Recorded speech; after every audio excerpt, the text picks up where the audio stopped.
Hello दोस्तों, एक बार फिर से बहुत बहुत स्वागत है हमारे यूट्यूब चैनल RKITI में। तो दोस्तों, जैसा कि आप जानते हैं, यह सीरीज यूपी PCL जो TG2 एग्ज़ाम हुआ था 2021 में, तो उसमें जो भी क्वेश्चन आया हुआ था उसका हम इस सीरीज में डिस्कशन कराते हैं। ठीक है। और 16 वीडियो लेक्चर बोल सकते हैं आप, ऑलरेडी अपलोड कर चुके हैं। तो आप लोग नहीं देखे हैं तो हमारे चैनल पे विजिट करके ज़रूर देख लीजिएगा। आज यह लेक्चर 17वां होगा। तो यह सभी क्वेश्चन जो होता है वो फ्री डिस्कशन क्वेश्चन होता है दोस्तों। इसमें 4 जो क्वेश्चन ऑब्जेक्टिव देता है, 4 ऑप्शन देता है, तो उसका हम क्या करते हैं, एनालिसिस कराते हैं, टिक लगा के आगे नहीं बढ़ते हैं। तो आप लोग पूरा वीडियो ज़रूर देखेंगे और पसंद आता है तो एक बार चैनल को ज़रूर सब्सक्राइब करेंगे और अपने सारे फ्रेंड सर्किल में फॉरवर्ड करें। तो चलिए फिर वीडियो को स्टार्ट कर लेते हैं। देखिए, इसमें क्वेश्चन पहला है, पावर सब सर्किट के प्रत्येक परिपथ में अधिकतम कितने आउटलेट हो सकते हैं। देखिए, पावर जो सर्किट होता है, पावर सर्किट में अधिकतम आउटलेट की बात करें तो 2 होता है। ठीक है। और इसमें वही बात करता है कितने वाट तक हम यूज कर सकते हैं पावर सब सर्किट में, तो 3000 वाट होता है। ठीक है, 3000 वाट होता है। वही पूछ देता लाइट और फैन के लिए, तो सब सर्किट तो हमारा 10 पॉइंट हो जाता है लाइट और फैन के लिए। वही लाइट और फैन के लिए अधिकतम वाट का बात कर दे तो 800 वाट होता है। कितना? 800 वाट होता है। ठीक है। तो याद रखेंगे, ऑप्शन देख लेते हैं। पहला 2 दिया है, दूसरा 4, तीसरा 1, चौथा 3। तो राइट आंसर क्या हो जाएगा? ऑप्शन ए, 2 सब सर्किट होता है आउटलेट में। ठीक है। चलिए क्वेश्चन अगला देखते हैं। DC जनरेटर के इंटरपोल फील्ड कॉइल को कैसे संयोजित किया जाता है। ठीक है। जो DC जनरेटर होता है, DC जनरेटर में इंटरपोल जो है कैसे संयोजित किया जाता है। पहला, आर्मेचर वाइंडिंग के साथ समांतर क्रम में, दूसरा आर्मेचर वाइंडिंग के साथ श्रेणी क्रम में, तीसरा फील्ड वाइंडिंग के साथ समांतर क्रम में, चौथा है फील्ड वाइंडिंग के साथ श्रेणी क्रम में। ठीक है। तो दोस्तों, ऑप्शन जो आपका बी है वह बिल्कुल सही हो जाएगा। जो आर्मेचर वाइंडिंग के साथ श्रेणी क्रम में जो होता है उसको इंटरपोल को हम कनेक्ट करते हैं। ठीक है, इसको याद रखेंगे। बात करें जो इंटरपोल होता है, यह क्यों लगाते हैं। ठीक है ना, इंटरपोल को हम क्यों लगाते हैं। तो दोस्तों, जो आर्मेचर रिएक्शन होता है उसको दूर करने के लिए या कम करने के लिए प्रयोग किया जाता है। ठीक है। यानी जो डिस्टॉर्शन डीमैग्नेटाइजिंग इफेक्ट होता है और क्रॉस मैग्नेटाइजिंग इफेक्ट होता है उसको यह इससे समाप्त किया जाता है। ठीक है। तो इसलिए इंटरपोल लगाया जाता है। यह जो है मोटे ताम्र विद्युत रोधी तार द्वारा बनाया जाता है और यह मुख्य जो मेन पोल होता है उससे छोटा होता है इंटरपोल। ठीक है। तो ये सब आप याद रखेंगे। चलिए अगला क्वेश्चन देखते हैं। अगला क्वेश्चन है, वह शक्ति जो परिपथ में दोनों दिशाओं अग्र और पश्च में गति करती है कहलाती है। एक्टिव पावर, दूसरा रिएक्टिव, तीसरा अपटेंट, चौथा आपका है कॉम्प्लेक्स पावर। ठीक है। तो दोस्तों, राइट आंसर क्या हो जाएगा? ऑप्शन बी, रिएक्टिव पावर, यानी प्रतिकारी शक्ति हो जाएगा। प्रतिकारी शक्ति के द्वारा अग्र और पश्च दोनों गति करती है दोनों दिशाओं में। ठीक है। एक्टिव पावर का बात करें जो आपका होता है मात्रक वाट होता है। रिएक्टिव पावर का किलो वोल्ट एम्पियर रिएक्टिव होता है या वोल्ट एम्पियर रिएक्टिव होता है। वही बात करें ऑपरेंट पावर का तो वोल्ट एम्पियर होता है। ठीक है। तो ये भी आप याद रखेंगे एक्स्ट्रा फैक्ट। ठीक है। और बात करें एक्टिव पावर का जो होता है P बराबर VI cos फाई होता है और देन रिएक्टिव पावर का VI sin फाई होता है और ऑपरेंट पावर VI होता है ऑपरेंट पावर का। ठीक है, याद रखेंगे।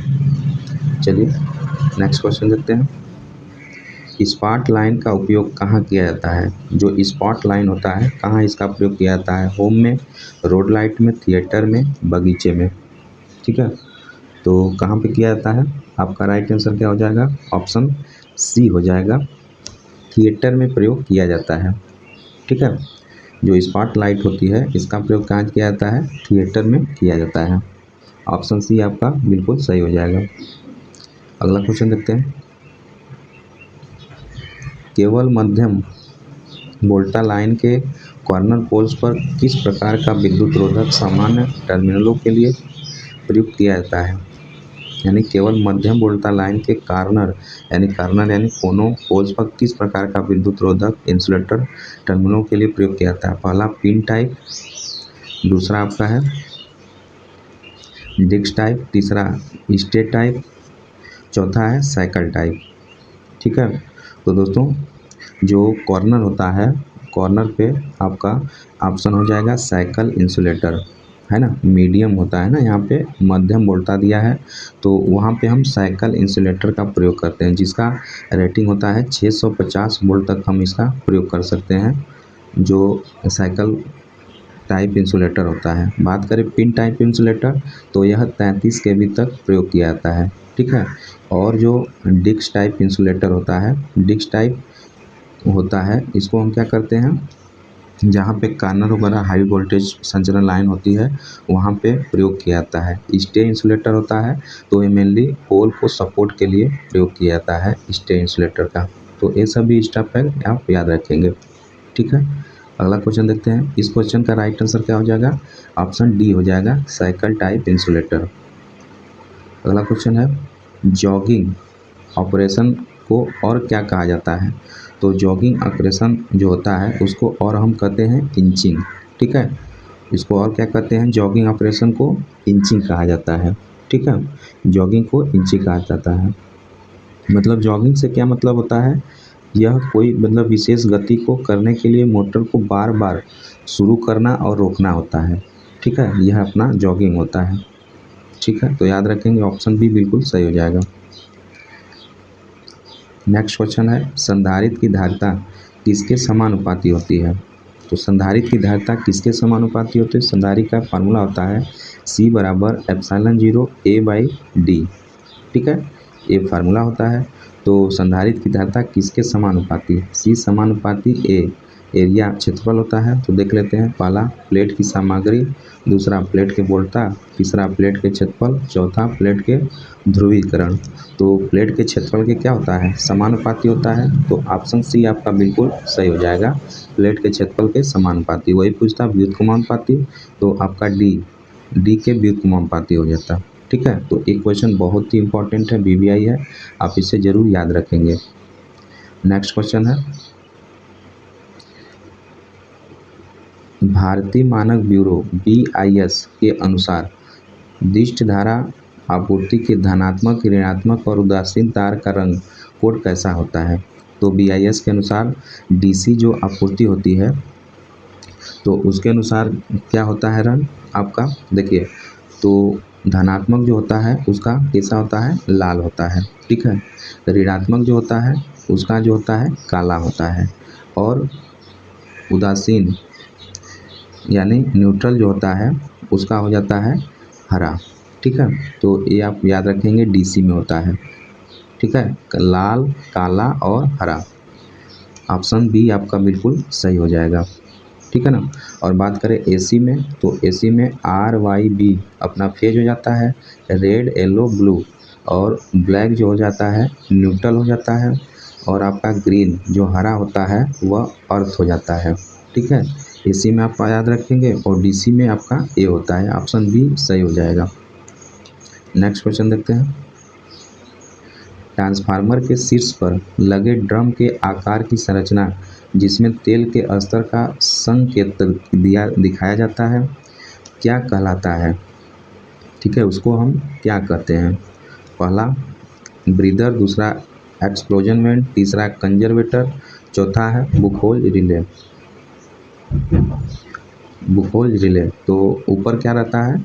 कंजर्वेटर रहता है। ठीक है, ऑप्शन सी आपका बिल्कुल सही हो जाएगा। तेल के जो ट्रांसफार्मर के शीर्ष पर होता है, ड्रम के आकार जैसा लगा होता है, वह आपका कंजर्वेटर होता है। ठीक है, वह कंजर्वेटर हो जाता है।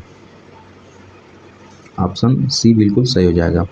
चलिए अगला क्वेश्चन देखते हैं। BIS मानक के अनुसार बिजली और पंखे में ऊपर पथ का अधिकतम भार डॉट डॉट डॉट से अधिक नहीं होना चाहिए। जैसा कि आपको क्वेश्चन नंबर पहला में बता दिए हैं कि लाइट और फैन रहेगा तो उसके लिए अधिकतम जो वाटेज क्षमता होती है 800 वाट होनी चाहिए, है ना। तो ऑप्शन ए जो दिया है वह बिल्कुल सही दिया है, 800 वाट। 800 वाट से ज़्यादा नहीं होना चाहिए। और वहीं पर पॉइंट की बात करें तो 10 पॉइंट से ज़्यादा नहीं होना चाहिए, ठीक है। तो दोस्तों यह पावर और लाइट और फैन के लिए जो पूछता है, हर एग्ज़ाम में यह रिपीटली पूछता ही रहता है, तो आप लोग इसे ज़रूर याद रखेंगे, ठीक है। तो ऑप्शन ए बिल्कुल सही हो जाएगा। नेक्स्ट क्वेश्चन देखते हैं। डीसी मोटर की गति बढ़ने पर कौन सा प्रचालन बढ़ता है? तो डीसी मोटर की जब गति हमारी बढ़ती है तो कौन सा प्रचालन बढ़ता है? तो डीसी मोटर के लिए क्या होता है, ईबी बराबर NPI/Z/60A यह होता है, ठीक है। तो अगर गति हम बढ़ा देते हैं तो क्या बढ़ता है? पहला चालकों की संख्या, दूसरा क्षेत्र अभिवाह, तीसरा मशीन ध्रुव पोल, चौथा है फर्स्ट EMF यानी बैक EMF।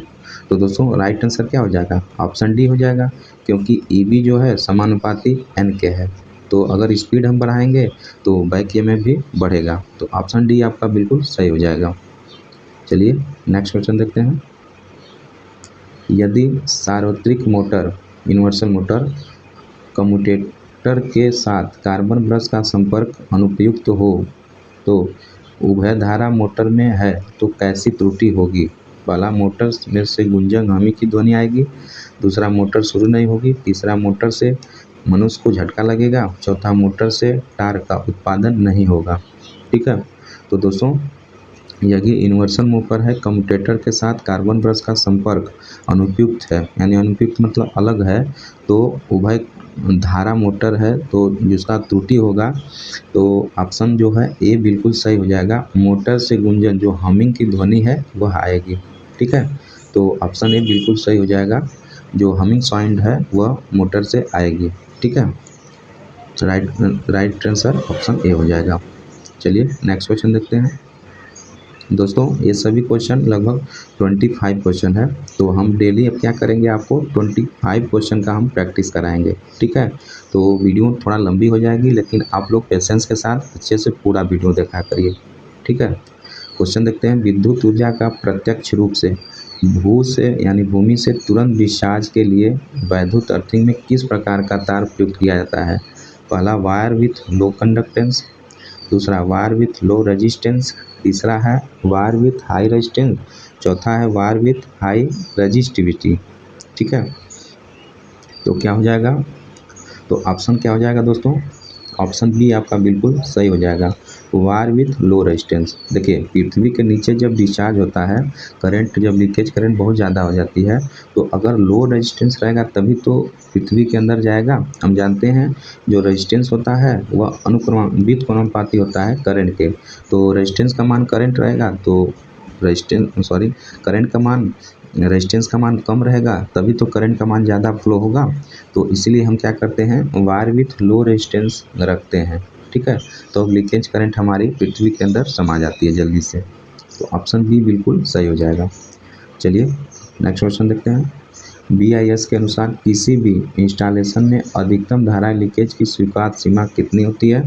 पूर्ण लोड करंट का 1/250, पूर्ण लोड करंट का 1/3500, तीसरा पूर्ण लोड करंट का 1/150, चौथा है पूर्ण लोड करंट का 1/5000।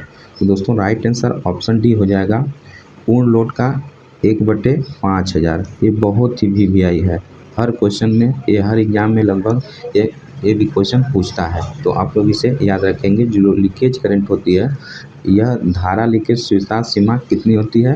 पूर्ण लोड का 1/5000 होती है, ठीक है। ऑप्शन डी बिल्कुल सही हो जाएगा। अगला क्वेश्चन देखते हैं। एच हॉर्स्टेटर द्वारा किस प्रकार का केबल सबसे पहले डिजाइन किया जाता है?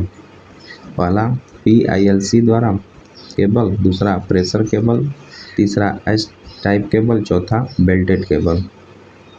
तो आपका क्या हो जाएगा? ऑप्शन सी बिल्कुल सही हो जाएगा। H टाइप केबल जो होता है, H प्रकार का केबल, वह H.हॉर्स्टेड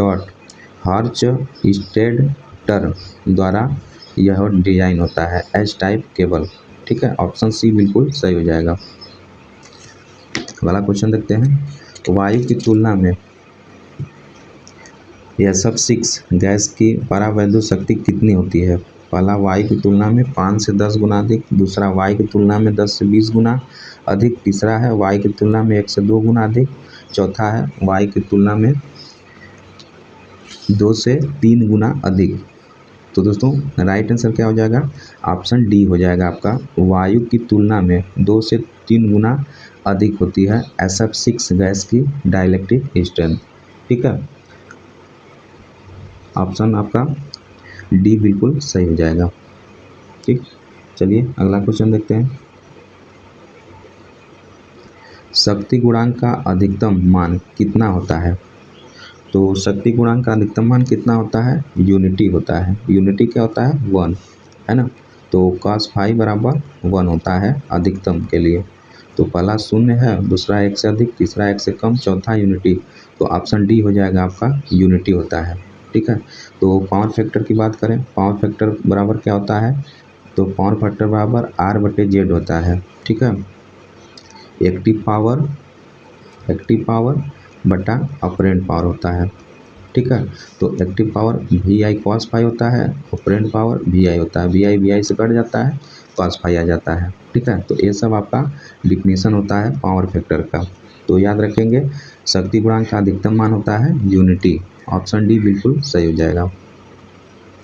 अगला क्वेश्चन है, intermediate switch stepper case wiring में प्रयुक्त किया जाता है जहां एक लैंप ... से नियंत्रित किया जाता है। 1 प्लेस, 2 प्लेस, 3 और मोर प्लेस, एनी प्लेस। ठीक है, तो राइट आंसर क्या हो जाएगा? 3 एंड मोर प्लेसेस। ठीक है, 3 and more places. Intermediate switch जो होता है इस स्टेपर केस में वायरिंग में प्रयुक्त किया जाता है जहां एक लैंप से नियंत्रित होता है 3 या मोर प्लेस, 3 या 3 से अधिक प्लेस। जो इंटरमीडिएट स्विच होता है उसका कुछ इस तरह सिंबल होता है। ठीक है, तो आप लोग इसे याद रखेंगे, इंटरमीडिएट स्विच। सीढ़ी वगैरह की वायरिंग में भी इसका प्रयोग किया जाता है, इंटरमीडिएट स्विच का। अगला क्वेश्चन है, 2 प्रत्यावर्तक के तुल्यकालन के लिए मुख्य टर्म है। क्या है? पहला, वोल्टा आवृत्ति और कला अनुक्रम समान होना चाहिए। दूसरा, आवृत्ति और भार समान होना चाहिए। तीसरा, गति और भार समान होना चाहिए। चौथा आपका है, गति और उत्तेजन वोल्टा समान होनी चाहिए। ठीक है, गति और उत्तेजन वोल्टा आपका क्या होना चाहिए? समान होना चाहिए। तो राइट आंसर क्या हो जाएगा?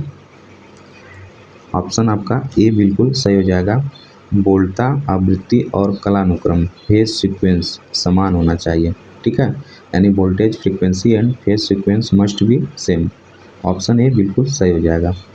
जब मतलब अल्टरनेटर को हम पैरेलल में ऑपरेट करते हैं तो वोल्टा, फ्रीक्वेंसी और phase sequence must be same होना चाहिए। ऑप्शन ए बिल्कुल सही हो जाएगा। अगला क्वेश्चन देखते हैं, विद्युत मापन उपकरण में स्प्रिंग नियंत्रण तंत्र में स्प्रिंग के तंतु किससे बने होते हैं? तो स्प्रिंग के तंतु किससे बने होते हैं? पहला, टंगस्टन के, दूसरा फास्फोर ब्रांच के, तीसरा जिंक, चौथा तांबे के। तो दोस्तों जो स्प्रिंग होता है मेनली फास्फोर ब्रांच से बना होता है। ऑप्शन आपका बी बिल्कुल सही हो जाएगा। जो इंडिकेटर उसका होता है इंस्ट्रूमेंट में वह फास्फोर ब्रांच से बना होता है, क्योंकि यह हल्का होता है इसलिए डिफ्लेक्शन आसानी से दे सकता है। ठीक, चलिए नेक्स्ट क्वेश्चन देखते हैं, किस प्रकार का अर्धचालक पदार्थ शुद्ध अर्धचालक के रूप में जाना जाता है? पी टाइप, इंस्टैटिक type, extrinsic type, N type. तो दोस्तों जो अर्धचालक होता है शुद्ध अर्धचालक के रूप में इंट्रिंसिक जो टाइप होता है वह जाना जाता है शुद्ध अर्धचालक। शुद्ध अर्धचालक, ठीक है। वही बात करें अशुद्ध अर्धचालक जो होता है एक्सटेंसिव टाइप जाना जाता है। जो एक्सटेंसिव टाइप जो होता है वह अशुद्ध पदार्थ जाना जाता है। इंट्रिंसिक टाइप जो होता है शुद्ध पदार्थ जाना जाता है। तो राइट आंसर ऑप्शन बी हो जाएगा। अगला क्वेश्चन देखते हैं, निम्न और मध्यम वोल्टेज और नियंत्रण केबलों को बिछाने के लिए खोदी जाने वाली खाई की गहराई कितनी होती है? 1 मीटर, 0.75 मीटर यानी 0.75 मीटर, तीसरा 1.5 मीटर, चौथा 2.0 मीटर। ठीक है। तो राइट आंसर क्या हो जाएगा, ऑप्शन बी हो जाएगा, 0.75 मीटर होता है। ठीक है, ऑप्शन आपका बी बिल्कुल सही हो जाएगा। निम्न और मध्यम वोल्टेज में जो केबल का लाइन होता है, बिछाना होता है, इसका कार्य किया जाता है 0.75 मीटर। ऑप्शन बी बिल्कुल सही हो जाएगा। नेक्स्ट क्वेश्चन है, निम्न में से कौन सा भाग स्टीम पावर जनरेटर का नहीं है। ठीक है, पहला इकोनोमाइजर, दूसरा बॉयलर, तीसरा वाटर टरबाइन, चौथा सुपर हीटर। तो स्टीम पावर जनरेशन का दोस्तों आपका क्या नहीं होता है, वाटर टरबाइन। ठीक है, ऑप्शन सी बिल्कुल सही हो जाएगा। बाकी आपका इकोनोमाइजर, बॉयलर और सुपर हीटर ये सब थर्मल पावर प्लांट का पार्ट होता है। आपका वाटर टरबाइन जो है हाइड्रो पावर प्लांट का पार्ट होता है। ठीक है, याद रखेंगे। तो ऑप्शन आपका क्या हो जाएगा, सी बिल्कुल सही हो जाएगा। ठीक है, अगला क्वेश्चन देखते हैं। ठीक है, तो इसका राइट आंसर क्या हो गया था, ऑप्शन सी आपका हो गया था। तो दोस्तों इसमें जो होता है, जो जल शीर्ष होता है वाटर टरबाइन में, जल शीर्ष 3 प्रकार का होता है। ठीक है, पहला उच्च शीर्ष, दूसरा मध्यम शीर्ष, तीसरा निम्न शीर्ष होता है। तो उच्च शीर्ष जो होता है वह पेल्टन टरबाइन का प्रयोग किया जाता है उच्च शीर्ष में। वही बात करें मध्यम शीर्ष, तो मध्यम शीर्ष में फ्रांसिस टरबाइन का प्रयोग किया जाता है।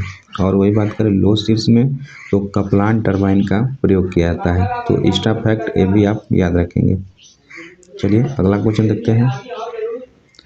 भारतीय मानक ब्यूरो BIS के अनुसार भू संपर्कन प्रणाली की डिजाइन, स्थापना और गणना के लिए किस कोड का उपयोग किया जाता है। पहला IS 3043, दूसरा IS 4251, तीसरा IS 3320, चौथा IS 2845।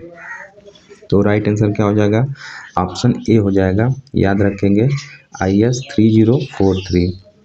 ठीक है, ऑप्शन ए बिल्कुल सही हो जाएगा। BIS के अनुसार भू संपर्क प्रणाली का डिजाइन, स्थापना और गणना के लिए यह कोड का उपयोग किया जाता है किसका, IS 3043। ठीक है, ऑप्शन ए बिल्कुल सही हो जाएगा। अगला क्वेश्चन है, निम्न में से कौन सा विद्युत रोधी पदार्थ वर्ग ई विद्युत रोधी संबंधित है। तो दोस्तों ये आप फार्मूला याद रखेंगे, इब YAEB इब FSC। अगर आप नहीं देखे हैं तो ऑलरेडी ये वीडियो बना चुके हैं, आप लोग हमारे डिस्क्रिप्शन में जाके जरूर देख लीजिए या चैनल पर विजिट करके देख लीजिएगा।